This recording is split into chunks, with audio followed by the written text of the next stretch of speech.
2019, a young woman named Kim Seo-yeon is heading back to a place she left behind. She is 28 years old, and the drive toward her childhood home in the countryside, she isn't coming back out of nostalgia or warmth or the pull of good memories. She is coming because her mother is in the hospital. On the road, she runs into Suho, a strawberry delivery man, someone she knew as a child. His uncle gives her a ride the rest of the way. Suho asks the question she was probably expecting. Why did you wait so long to come back? Soo-yeon doesn't answer it directly. She mentions instead that she left her phone on the train on the way here. Suho drops her off and heads back to his deliveries. Soo-yeon stands in front of the old house. Before going in, she tries her phone number one more time, borrowing Suho's before he leaves. It rings out. Nobody answers. She hands his phone back and tells him she'll be fine. She doesn't want to be a burden. Suho leaves. She goes in alone. The house has the particular stillness of a place that has been empty for too long. Soo-yeon moves through it quietly, taking stock. She finds the old cordless phone tucked where family phones always end up. She dials her number again. This time someone picks up. She asks for her phone back. The person on the other end has a different idea. The phone is worth good money, they say. If she wants it back, she can pay for it. Soo-yeon opens her mouth to respond. The line goes dead. She switches to tracking the phone's location through an app, and then the landline rings. She picks up expecting the finder. Instead, a girl's voice, frustrated, upset. The girl is complaining about her mother. Her mother is crazy, she says, has locked her inside the house. Soo-yeon waits for a pause. I'm sorry, who were you trying to reach? The girl stops. Isn't this Sun-hee? I think you have the wrong number. A brief silence, then the line goes dead. She gathers herself and heads to the hospital to see her mother. The doctor's words are not gentle. The tumor is serious, beyond what a local hospital can handle. She needs surgery. Soo-yeon sits with it. Her mother knows it too. She doesn't ask about the surgery. Instead, she asks Soo-yeon to visit her father's grave, to speak to the groundskeeper, to arrange when the time comes for her to be buried beside him. Soo-yeon looks at her mother and says, "Why would you deserve to be buried beside him?" Her mother's face falls. In her mind, she said nothing wrong, only what is true, because her father's death has never fully left her, and her mother's role in it, whatever it was. This is the real reason she stayed away so long. She is still angry. She has been angry for a very long time.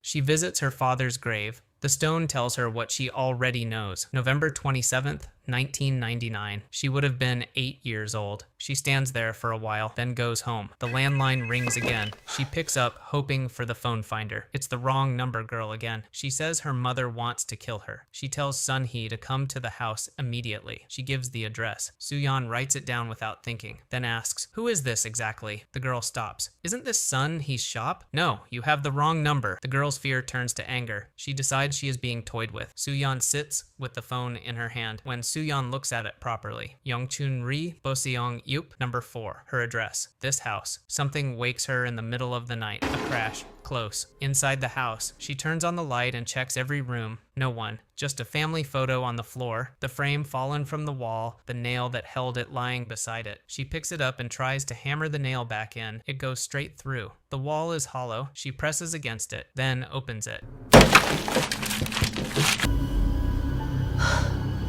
Behind the wall, a staircase going down. She takes it. At the bottom, a small, hidden room. A child's teddy bear sitting alone in a chair, old and dusty, and in the corner, a box. Inside the box, old things, and a diary. She opens it to an entry dated August 27th, 1999. Handwriting is urgent, notes about exorcism, a haunted bathroom, and "Mother burned me." A photograph is tucked between the pages, a young woman's face looking back at her. The next morning, Soo-yeon finds Suho on his rounds. She shows him the photograph. He glances at it. "Young-sook." Soo-yeon asks if she was a shaman. Suho shakes his head. Her mother was the shaman. "They lived in that house before your family moved in." He says it simply, then turns back to his work. The photograph was taken on November 26, 1999, one day before her father died. On the way home, she passes a small shop. The sign reads Sun-hee, the name the girl kept calling and the wrong number she kept reaching. An older woman sits out front smoking. Soo-yeon slows down, then decides she isn't ready for that conversation yet and keeps moving. That night, the phone rings again, the same voice, more urgent this time. Her mother is trying to burn her right now. She needs Sun-hee to come immediately. Something about the voice feels close. Soo-yeon moves toward the hidden wall. Smoke is seeping through the cracks. The next morning, she calls the number back. Young-sook answers, already angry. "Where were you last night?" Seo-yeon asks carefully. "Is your address Yongchun-ri, Boseong-yu, number 4? Young-sook pauses. "Are you really not Sun-hye?" Seo-yeon takes a breath. She tells her, "I've seen your photograph. It was taken on November 26, 1999. Young-sook goes quiet. Then she says, "Today is November 18th. Seo-yeon opens the diary. She reads Young-sook's own entries back to her. Things written on days that haven't happened yet on Young-sook's end of the line. Young-sook checks her diary. Every word matches. She thinks Seo-yeon has been watching her. Seo-yeon says, "I know this is hard to understand, but I think we are in the same house, just in different years." Young-sook starts to say it must be another wrong number. She searches quickly online. November 18th, 1999. A plane crash near Gimpo Airport. She reads it to Young-sook. Seo-yeon tells her, "Tonight, a plane will crash near Gimpo Airport." That evening, Young-sook sits across from her mother at dinner. She looks at the food and says what she is thinking, that it doesn't look fit for a person to eat. Her mother's patience snaps immediately. "Do you want to end up in a psychiatric ward? You want to turn out like your real mother?" The words land like something that has been used before. Because this woman is not Young-sook's biological mother, Young-sook holds her expression, then picks up her chopsticks and eats the food, exaggerated, erratic. Her stepmother grabs her by the hair, says the feng shui of this house is wrong, that they should move. Young-sook goes still. Her eyes find the television across the room. Breaking news: a plane has crashed near Gimpo Airport.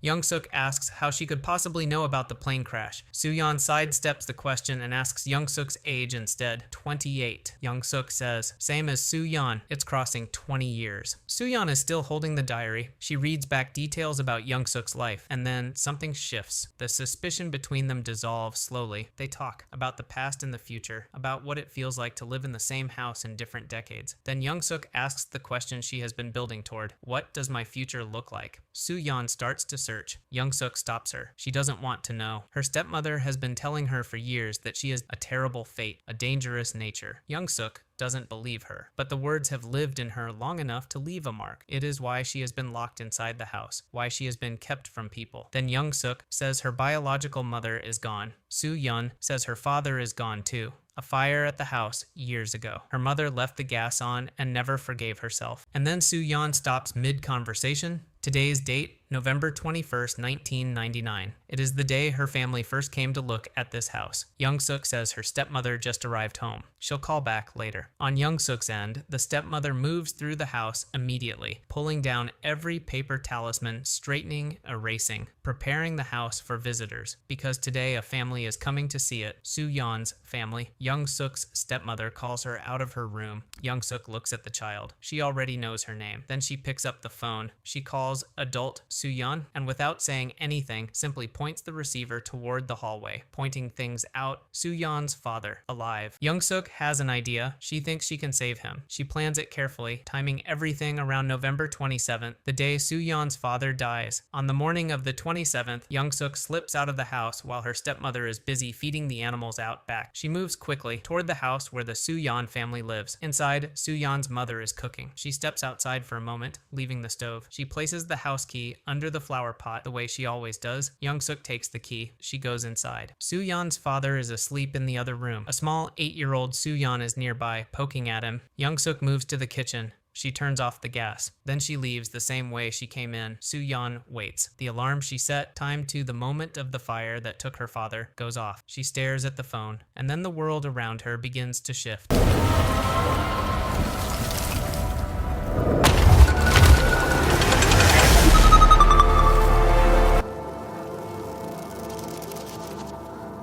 Seo-yeon steps outside. The house is different. It is cared for, warm. She stands on the path and tries to understand what she is looking at. Her mother is in the garden, healthy, watering, tending, completely unaware that anything was ever different. And then her father's voice. He comes around the side of the house carrying a frog he found in the garden. Seo-yeon cannot hear the words. She crosses the garden. She wraps her arms around him before she can stop herself. Her parents look at each other over her shoulder, confused, concerned, and the world that Young-sook quietly, bravely rebuilt, completely changed. Seo-yeon is overwhelmed with gratitude. Young-sook, for her part, feels something she hasn't felt in a long time, of having reached across 20 years and changed the shape of someone's life for the better. Seo-yeon plays her a song, a track from Young-sook's favorite group, heard for the first time in 1999 through a phone line from the future. They grow closer. They find small ways to share things across the decades, but slowly, Seo-yeon gets busy. Her father is alive. Her mother is healthy. Young-sook understands, but understanding doesn't fill the silence. The calls become less frequent. Then one night, the phone rings. Seo-yeon picks up and hears it immediately. Voices in the background, sharp and close. Her stepmother has found out. Somehow she knows Young-sook has been making contact with someone outside the house, and she is not calm about it. Young-sook is being hurt. Her stepmother has always seen her stepdaughter not as a child to protect, but as a prophecy to contain. Every vision she claims to receive confirms what she already believes, and now she has a reason to tighten her grip. 여보세요? 여보세요?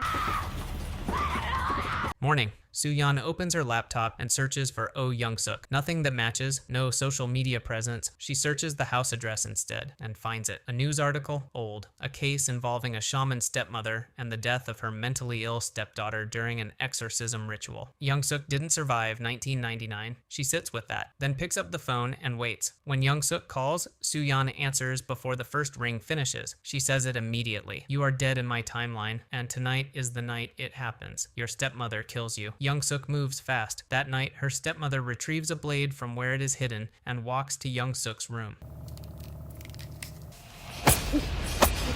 She pulls back the covers, just a pillow. Young-sook closes the door behind her. She asks her stepmother why she wants to kill her. Her stepmother answers honestly, the visions she has seen, the future she has been shown. Young-sook older, dangerous, leaving bodies behind her. She has been trying to prevent it. Young-sook listens, then laughs. She doesn't care what the future holds.